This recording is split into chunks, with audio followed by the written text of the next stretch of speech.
All right, so let's get into this first one. First one are the high debt levels across the nation.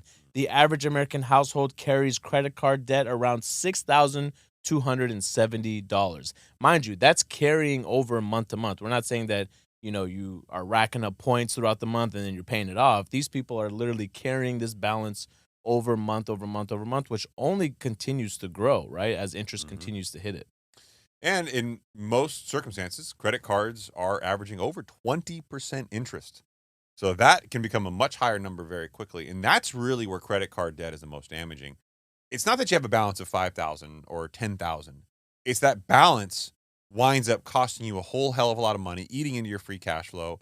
It becomes increasingly more difficult to pay down the principal balance, and you just accrue massive interest. And it's like an anchor. Right. And most Americans aren't fortunate enough to have a windfall opportunity where they can just pay off the debt just in one fell swoop. So this anchor winds up slowly and painfully killing them over time. Yeah, absolutely. I mean, so the first thing you gotta want to do, this is really boils down to, behavioral economics, right? And it comes down to everyone understands that if you're in this position, you really need to analyze and go over your budget. If you don't have a budget, you need to create a budget. And I know it's very difficult for some people because nobody really wants to make a reduction in their lifestyle during these times because sometimes the little wins that you give yourself are the things that help you just get by, right? But it's something that you need to face, and I get it. It sucks making temporary reductions on whether that might be canceling or pausing your gym membership. I know these are small little things, right? But people that are racking up this credit card debt, they're literally leaning on credit cards just to get by. So if that means canceling your cable, look, we cancel cable at our house. I actually share a YouTube TV account with this guy, right? So just to minimize the cost. Like, why? Why Do wouldn't you guys miss the news? Like traditional news, like media outlets? do I miss it? Yeah. I mean, miss Like, as in like you I don't don't- receive it, or I You like. can't turn on CNN or CNBC and just like we watch can. it. No, we can. can't. We have it. Is that on YouTube TV? Yeah, it's all there. Oh. Yeah, and you can share it, and you can have like multiple accounts. I mean, that's one thing. Pausing your gym membership might be another thing. Look, and also most of my content that I consume is on YouTube itself. Forget YouTube TV. We only have YouTube TV at the house for sporting events. That's the only thing. Outside of that, it's everything I consume is on YouTube, right? So that's one place that you might want to consider. And then we actually did an episode that we'll make sure we plug in the show notes down below where we go over, how to make a budget and, real basic, a launching board point, if you will, is the 50-30-20 rule. We're not in love with it because we understand that, today's lifestyle doesn't really afford you that possibility, but 50% is your needs and then 30% of your wants and 20% savings. I get that might seem like a lot, but look, it's a starting point that you should be aiming towards, right? And that's how you got to start somewhere.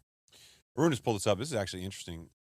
From CNBC Select, the top 10 states with the highest credit card balances. Wow. I would have never called this, but Alaska, number one at $8,026. This was in May of 2024, so in Oh, wow. 2 months, it's already gone up $100 the That's average. relatively recent. That's crazy. Wow. New Jersey, 7,084. Connecticut, 7,082. District of Columbia, $7,077. Virginia, $6,969. Followed by Maryland, Texas, Hawaii, Georgia, and New York at $6,491. So they're all relatively close. Right. Exactly. So the one thing that I will try to say is try your absolute best to not be one of those people that is forced to have to settle these debts. Okay? Right? Like that's going to cause rippling effects that'll just damage your credit score, right? I get it. In some situations it's a must, it's a need, but don't fall for these late night TV ads that are telling you you only have to pay half your balances, come settle your debt, right? Yeah, anytime you pay less than the full balance owed, it really has a dramatic impact to your credit score. Right. And doing some research around this topic for this show tonight, I actually didn't really know this, but there are a lot of like nonprofit counseling agencies that if you communicate with them and you go through them, they will contact your lender for you. Now, you too should also be in contact with your lender to kind of give them, the heads up of where you're at. Yeah. And if you actually go through one of these nonprofit agencies and they contact your lenders, in some cases, they're able to negotiate your interest rate down from like 20-25% down to 6-7-8%. Now it's That's not a tactic not too many people actually try. I had a guy call me the other day, and he said, "Hey, man, I've got a mortgage with you guys, and my balance is pretty low. I don't want to refinance. What are my options?" And you'd be surprised how rare that question is. Mhm. Now, I don't know that Wells, Chase, B of A, the globally systematic important banks would lower your interest rate and just give up profits without you just refinancing.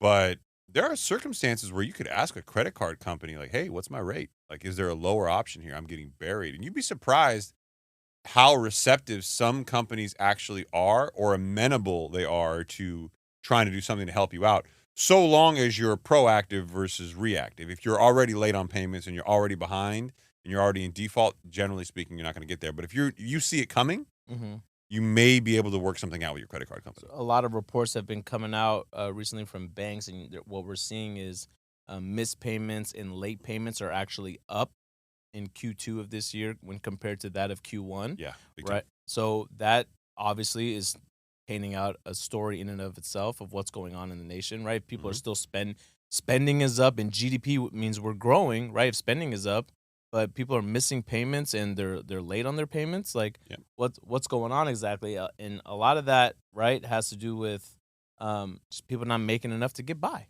Right. Well, hence the high debt levels, right? Yeah. So Exactly. how do you augment that shortfall of cash flow? You start spending on credit cards. Yep. And you say, okay, well, $100 here, $200 there, and it adds up, and it becomes a problem very, very quickly. I've always recommended people use charge cards, not credit cards. And there's a lot of people who think they're the same thing. They're not. A traditional charge card, you pay off the balance in full at the end of the month. Now, I do tell people to run all of your expenses through your charge card instead of using your ATM card, but then plan to pay off all those balances in full at the end of the month. So assume you're using your ATM account. Don't spend more than you have, and be prepared to pay that balance off the end of the month. That's the best way to use a credit card, even though this is a charge card variant.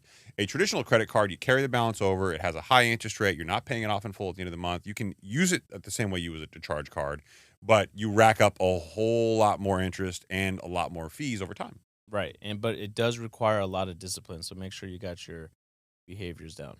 Yeah, the traditional American Express card was a charge card, which is Yes. why I recommend to most people, once they get stable and balanced and they're in a good position, that's the credit card they should have.